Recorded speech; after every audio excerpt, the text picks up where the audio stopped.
الرحيم. قال سبحانه وتعالى: ومن تطوع خيرا فهو خير له.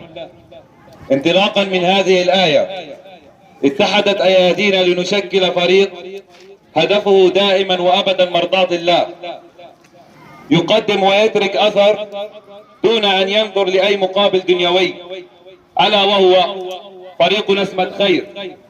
فنحن لسنا مجرد حشد أسماء، ولكننا كتلة قلوب تقودها قيم. وها هو اليوم يترك بصمة أخرى في محافظة الزرقاء لمن يستحقون العيش بفرح وسلام.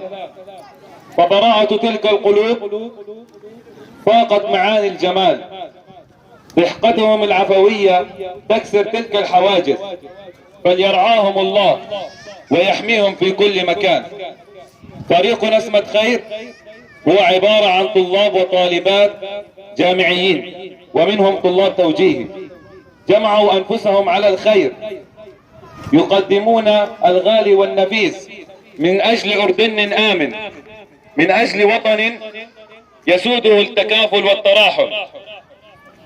ختاما، باسمي أنا محمود العنابي ونيابة عن فريق نسمة خير، أرحب بعطوفة المهندس عماد المؤمني رئيس بلدية الزرقاء ومبادرة نحن معكم من أجل التوحد، كما وأرحب بأهالي الزرقاء وأمهات الأطفال المتواجدين معنا.